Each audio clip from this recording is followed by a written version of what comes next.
Hello, good afternoon. This is Kamsin, and this is episode 2 of the Book Writers Cafe. Thank you for being here.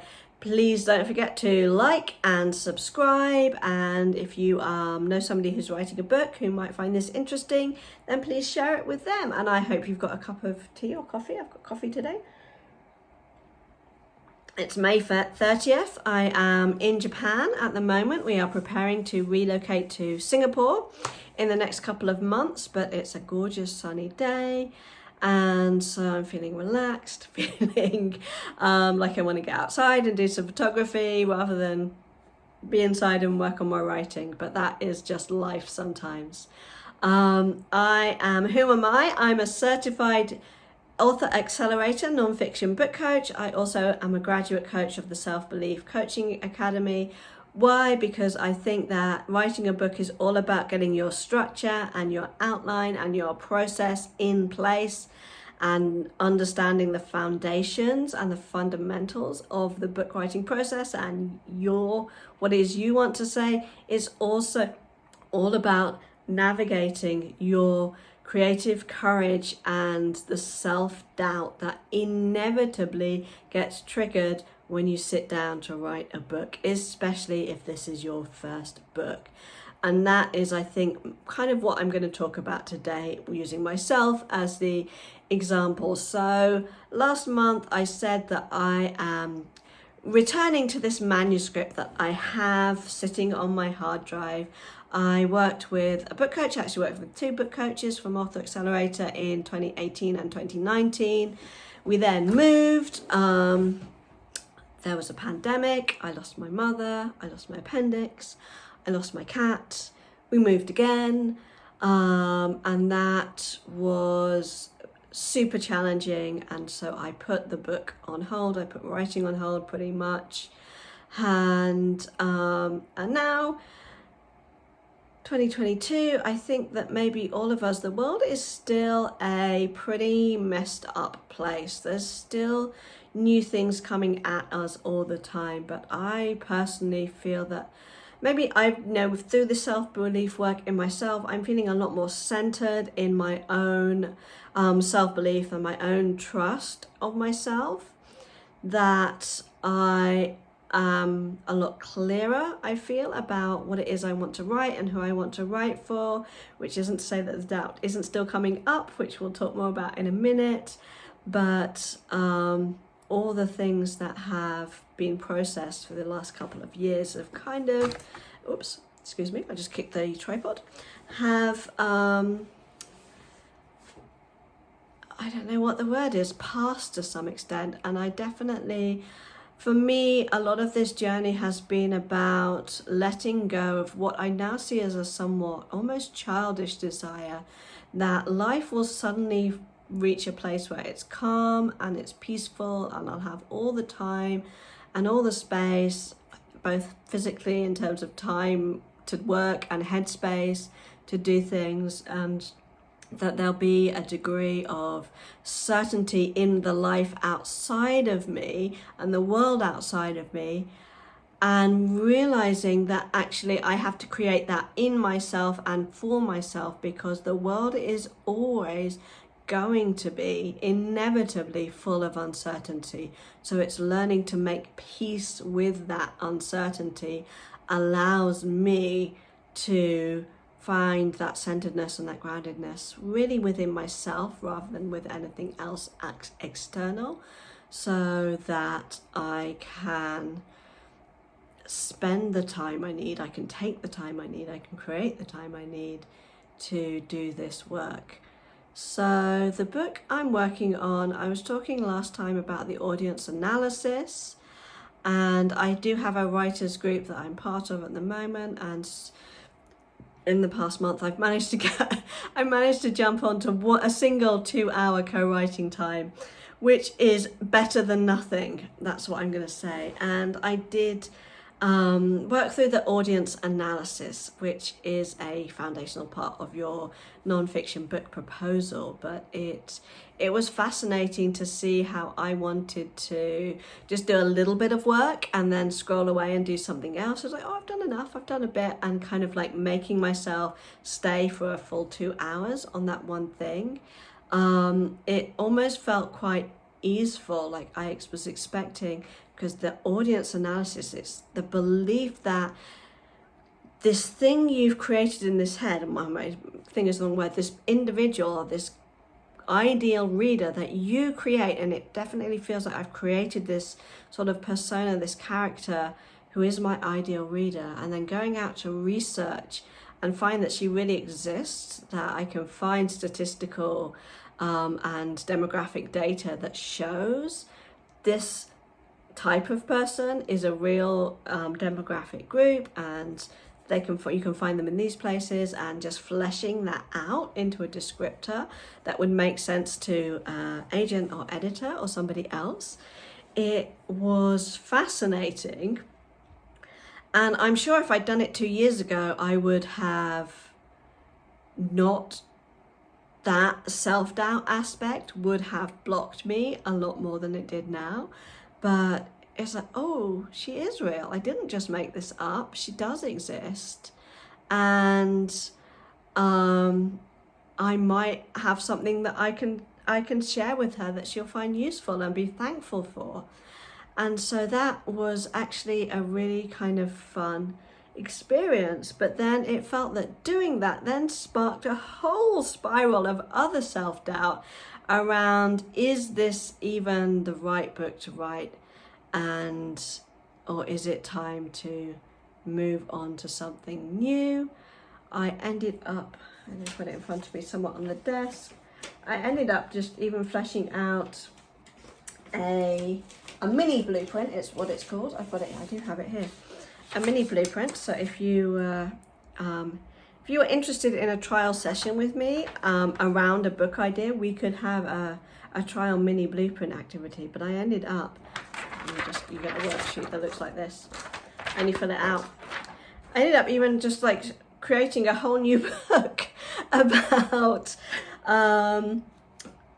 something, a completely different topic. And that was fascinating, because I don't think it's a bad book idea, this new one I've come up with. I have a master's degree in applied linguistics and TESOL. I taught at universities here in Japan for several years before my son was born, and I've also worked in China and Bosnia and briefly in Indonesia, and now I have an 8-year-old son who is bilingual in English and Japanese. I learned Japanese as an adult myself. I'm not completely perfectly fluent. I don't read it very well.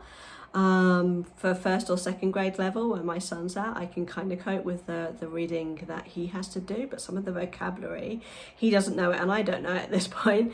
So we're like turning to the dictionary or yelling to his dad to help us.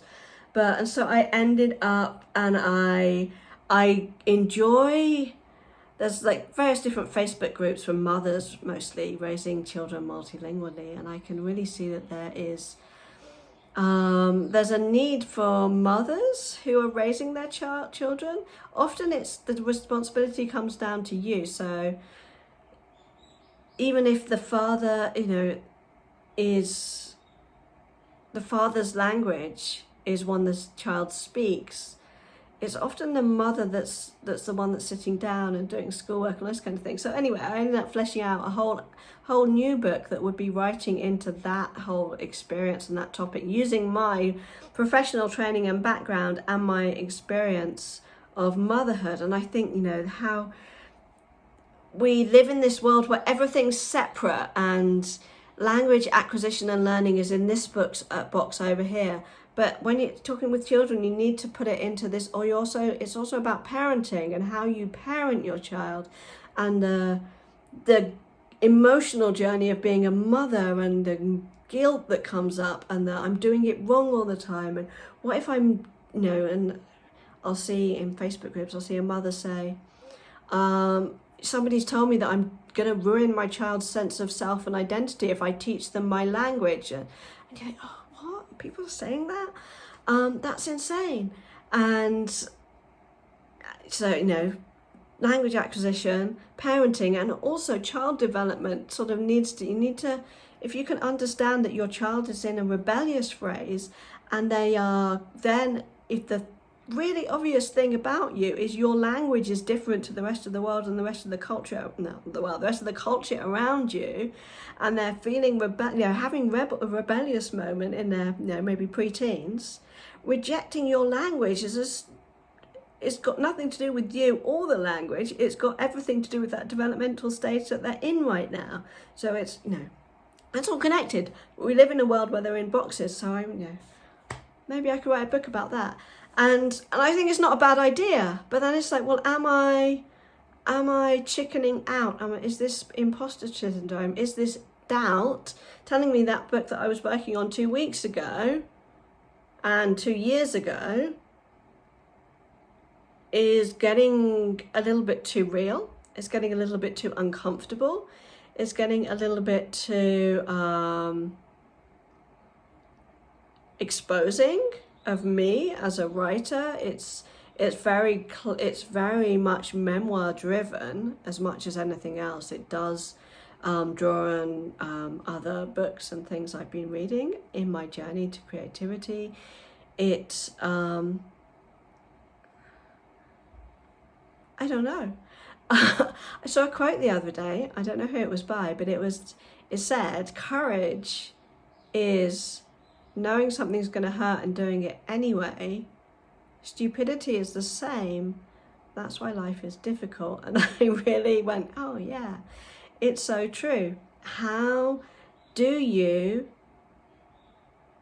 navigate this space where there are books that you have to give up on, that are not working, that no matter what you do? And I think a good book coach won't necessarily help you to write the book that you thought you wanted to write, so much as help you to understand clearly what you really wanted to write and make sure you're writing that. And then if that is a thing that is going to really trigger your self-doubt, help you navigate the self-doubt. And I mean, this is why I ended up working in both of these spaces, coaching and the self-belief coaching, because I was struggling to find somebody who could bring those two things together for me. So I kind of have had to find it for myself, and now I'm putting it all together for you, hopefully. But I don't know the answer right now. What I do know is that I'm not going to find the answer by talking about it, although it helps. I'm not going to find the answer by going for a walk and thinking about it, although that helps too. I'm going to find the answer by doing a little bit more writing. I think journaling, and my big technique on journaling is always like, well, which is it? Which is true? Which is the path I need to go through? And just asking the question. I think most journaling techniques is like, well, you've got this prompt, you've got this question, now write as fast as possible and get as much out and see what happens. And sometimes I find it's more powerful not to do that, just to simply ask the question and allow then your creativity. I find this is how my creativity works. It's by opening up that space through the question itself, trying different things, testing them against, the full body sense of what feels good. And I think that kind of what feels good to you, even if it's not always obvious, and it's often quite subtle, and this is where coaching and just working in this area can help you get clarity on that. And sometimes the answer will come very quickly, sometimes it will take a little bit more time. So that's what I'm going to do. I'm going to keep journaling around this question. I'm going to keep working on both of these things, I think. I did the blueprint because it's quite easy, and it only took me about an hour to do, and it kind of flowed out quite easily. So I printed it off and I put it on my desk. And then I'm going to set aside more time.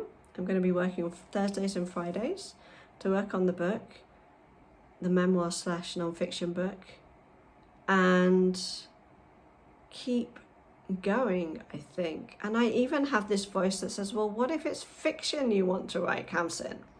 What if it's fiction? Definitely that's where I started off as when I was experimenting with learning to write. I started off trying to do fiction. So the answer is you have to keep going until you realize you've hit a dead end. When you hit a dead end, the faster you can realize this is a dead end, and then rather than keep hitting up against it. And so it's a process of learning to learn quicker, which is the right answer. So I'm sorry I don't have an answer for you right yet. If you come back next month, maybe I will have a bit more clarity on that. I'd love to know what you think. What should Kamsin do? What's your input? Because asking other people also helps, because they can see things that you don't see sometimes. But then it's a process of testing what other people say back against your own sense of, that makes sense. You're right. I think you're right there. Or, I think that's completely off. I think you're missing the point there. And that's trusting yourself, which is what the creative courage coaching that I offer is all about, finding that self-trust and being okay if you've got it wrong. If you get it wrong, it's fine. It's completely fine. If I make the wrong choice and I regret it for the rest of my life, I'll be fine. Why? Because I can always come back to something again later. No decision is ever final. No decision is ever final. And forward momentum, personal transformation and development is just as important as actually meeting the goals. The goals are the way that you achieve that for yourself. And so then when it's all about your personal growth and development, there are no wrong decisions. Inaction is the only wrong decision, really. Allowing paralysis to get the better of you, so that you get stuck and you don't move, and it's a year from now and you've gone backwards, or you are just exactly in the same place and you are anyway. So we are at 17 minutes. The goal for this discussion each month is 20 minutes. So I am, as you're watching this, I still have some availability for June. If you want to start working on a book or with your creative courage, and I'm really going to be encouraging everybody to come through the creative courage coaching, and I'm going to provide a couple of different pathways for people to do that, because your self-trust and your self-belief is everything for navigating this path. And once you start working and understanding how to really tap into your self-belief, it makes everything else much smoother. Not trouble-free, not certain, not guaranteed, but smoother. And that is really priceless. So if you're thinking about working with me on a book, say starting in September, in the autumn, in the fall, or spring if you're in Australia, and you want to get that creative courage aspect, there's a minimum of 3 months is what I'm going to be asking folks to do, to have got that grounding. So we've got that common language together. We can talk about the self-belief in a really specific way. Now is a really great time to book yourself a call, and the schedule is open through the middle of June, when it's going to be closed down again until the middle of August. So you can, if you know that you want this in August and you're like me, you're a mum, your kid's going to be on school vacation soon, you're basically the entertainment provider for those months, and so, but you want to get something scheduled for August. The schedule is open for August, so you can go in and book a call then, and it will automatically remind you when it gets closer to the time that call is coming. If that would be helpful for you to do rather than kind of thinking about it, putting it off, worrying about whether or not you're going to take action. Just get it done. Both of those options are open, but yeah, so if you want to start now, I will take on 2 new people in June, and because that's a nice, really comfortable number for me to work with the people that are already on the books. And then if you're like, okay, I'm already thinking summer's here, and then the end of summer, autumn, that would be a great time for me to start. You can book a call for now already with that. So questions, comments, you can find me, comments below. Don't forget to like, don't forget to subscribe. You can also email me, and the email address will also be in the description below. Thank you so much for watching. I hope you have a gorgeous June, and I will see you again at the end of June. Bye for now.